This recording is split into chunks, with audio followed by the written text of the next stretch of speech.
The reason experienced business owners sound confusing online is not because they're not smart. It's because they assume that everybody knows what they know. The curse of knowledge. One of the biggest issues for experienced coaches, consultants, creatives. We think that our knowledge is just freely available and that everybody has it. And I see this all the time because I worked with a lot of experienced business owners who have come out of corporate, they've been in their business for 10, 15, 20 years, or in their industry for that amount of time. And if that's you, you know your stuff. But here's what happened. That's the problem, is that when you sit down to make content, you skip the basics. You use all of the technical lingo. You explain it the way that you would explain it to a colleague, not to somebody who doesn't understand what it is that you're talking about. And the thing is that your audience isn't your colleague. They haven't had the same amount of experience as you. And likely they're scrolling, they're tired. You've got about 12 seconds for them to figure out whether you're somebody to follow and watch. And right now, with your technical jargon, they just can't tell. And so in this video, I'm going to walk you through 4 key ways that you're currently confusing your audience, the people who you actually want to work with, and how making it simple is going to be the boldest move that you make in your business this year. So we're going to talk about how to fix all of that. And so stick with me, because if you skip this, then you'll keep creating great content that doesn't land. Number one is that you've forgotten what it's like before you knew everything that you know now. I'm sure that you've heard it, the curse of knowledge. It just means that you've been in the industry a really long time. You know all the technical jargon. You say it in a way where it just rolls off your tongue and you expect other people to know it. If you come out of corporate, things like SLAs, KPIs, EBITDA, none of that you need to know. But the point is that in the right company of colleagues, everybody's going to understand that. But when I'm speaking to a client who is trying to learn something new, who wants to understand what it is that you know, and they're looking for somebody who can help them to be able to understand that, you speaking in technical jargon is going to be the biggest turnoff for them. And I think the worst thing is that often we don't even realize that we're doing it. And I often have to say to my clients, speak to me like I'm a 15-year-old. How would you explain that to me in the most basic way? Like, forget the acronyms and the technical jargon, because what's going to happen is that they're going to automatically think, this isn't for me. I don't know what they're talking about. I don't understand this. I don't know if this is what I'm looking for. And so this is where you've really got to know exactly what your clients are saying. This is where the research comes in. This is one of the key elements in the scalable impact framework that we work with our Amplify clients on, is the research. Like, what exactly are people saying? What are they saying before they come to you? What are they saying when they're working with you? What are they saying after it? Voice of the customer. Because you can't speak their language if you don't know what it is. And I think so often when we've been in our industry for such a long time is that we actually forget what the simple language is. We forget the simple way of talking about things. And the truth is that you've kind of got to dumb it down. Like, realize who you're speaking to and get into that frame of mind. I'm speaking to somebody who has never actively built a brand online before. So what's the first thing they need to know? The first thing that they need to know is, what is their key message and who exactly are they speaking to? What is the thing that they want to be known for? And so somebody who's never built an online brand, somebody who's never had to communicate their value in a wider market, they're going to be like, I don't know, like, I'm an accountant or I'm a copywriter. That's great. That's what you do. But how do you communicate the problem that you solve to your clients? How do you speak to their pain points, their language, the issues that they're having every day, the thing that they wake up at 2:00 in the morning worrying about? How do you speak to that when it comes to your expertise? And I'll always remember somebody saying, if you can't explain something simply, you don't understand it well enough.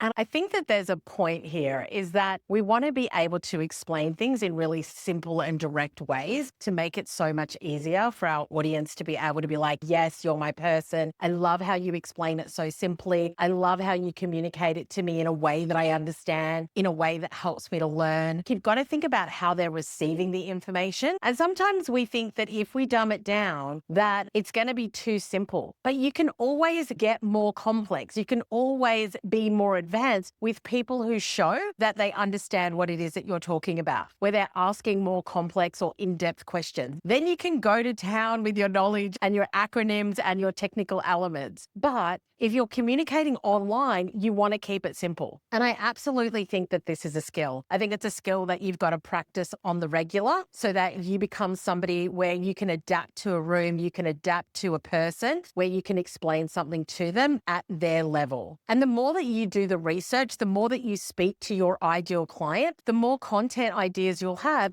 in their language. Like, this is the question that they ask. This is how I can answer it. The second thing is that you are trying to say everything at once. I say to my clients, don't firehose. Don't be like, I have to tell you everything that I know about this particular topic from A to Z in one go. It is the biggest turnoff for your audience, because you've also got to think about the platform that you're communicating it on. If you're communicating on YouTube or a podcast where it's a more long form, or Substack, if you're writing, then fantastic.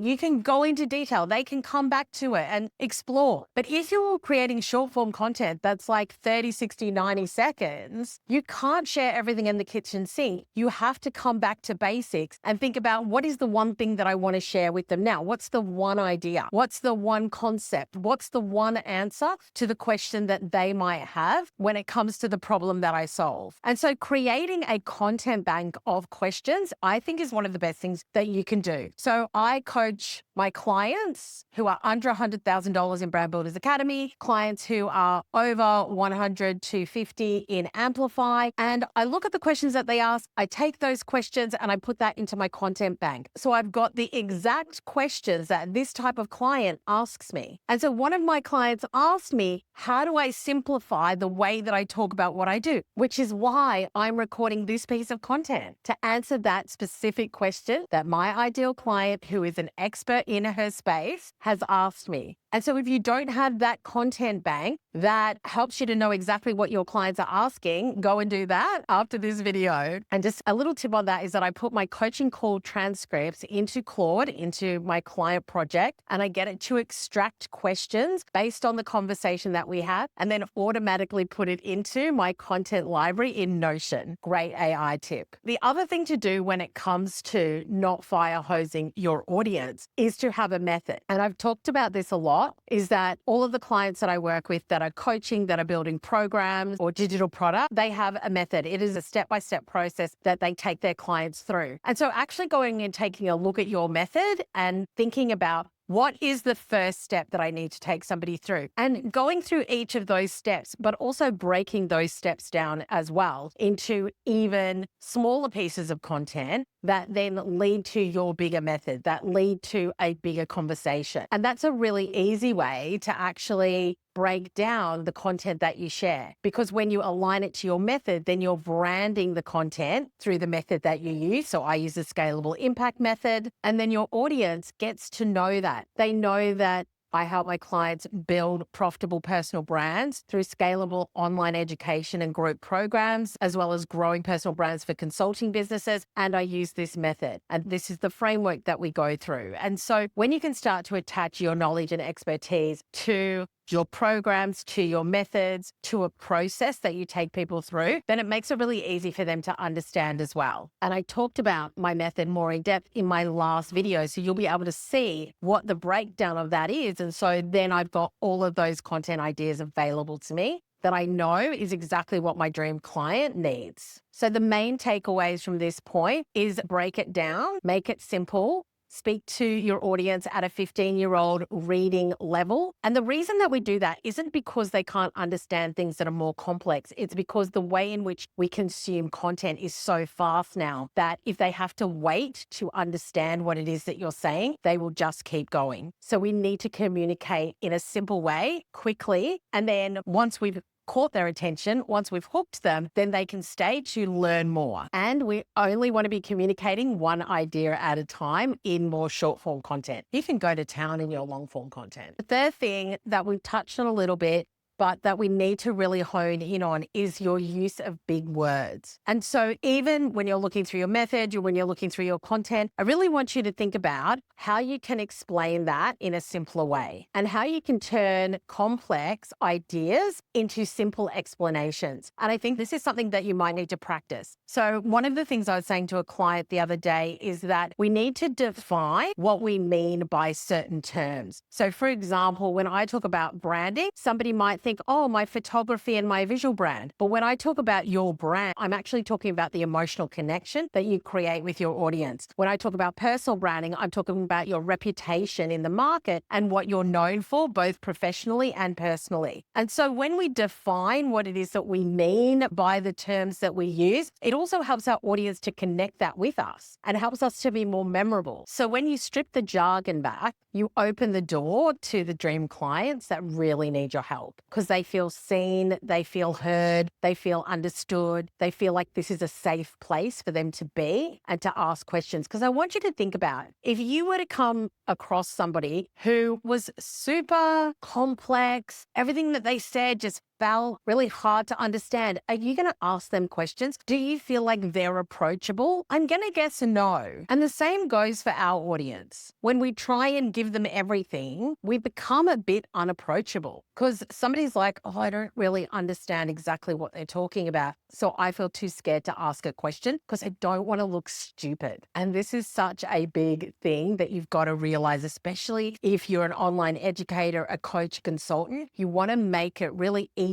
for your clients and your audience to come to you because they know that you're going to explain it in a really simple way without all the big words and the complex jargon that they just don't need. And the fourth thing is that you're skipping the start of the story. You're coming in the middle of the story or at the end of the story, and your audience needs you to start at the beginning. And this is where you might launch into a post where you assume that everybody that is seeing this has been following you for months. And this is something I have to remind myself as well, is that this could be somebody who's never seen me before. They don't know anything about me. And so how am I communicating who I am on a regular basis? And it doesn't matter that it's a single line that I might say that just helps somebody to know who I am, what I do, and how I help. Because at the end of the day, they don't know your story. They don't know your offers. They don't know your frameworks. Most people are probably meeting you for the first time, especially if you're sharing your content on socials. And so when you assume that people know, it's like you're making content for the insiders. And when we do that, we're really hindering ourselves from growing because we want to be talking to the new people so we can build our brand in new audiences, new eyeballs, new communities. And the only way we can do that is by understanding that we need to bring the start of that story and retell our story, reshare what we believe, reshare who we are, reintroduce ourselves. And the truth is that every piece of content actually needs to be able to stand on its own. And I think that when you start to look at your content in that way, you can make it more effective. Obviously, creating series is also good because even if somebody was to come in and you do the introduction, you can say, this is part 5 of this series, go back and check out the rest. Then that's an invitation to go back to the start of the story as well. And even though it feels repetitive to you, you've just got to understand that if you don't start at the start, then you're missing the opportunity for new people to get on board and start to learn what it is that you talk about. Because when they come across your content, they're like, I have no idea who this person is. And they're already talking about something that I don't really understand or know too much about. And so if you're listening to this and thinking, oh my gosh, Susie, yes, I fire hose people. I'm way too complicated or complex in the way that I speak. Like this is exactly what we work with our clients in Amplify on as well, is to simplify your expertise so that you can grow your business and brand and attract more of the clients that you want. So at the end of the day, it's just about remembering what it's like to not know everything that you know, which I know can be really hard, but it's absolutely a skill that I think as a business owner, you need to learn is how to communicate really well, tell great stories, give examples of the complex concepts that maybe you teach or talk about. And if you take nothing else away from this video, I just want you to know that your expertise is of such value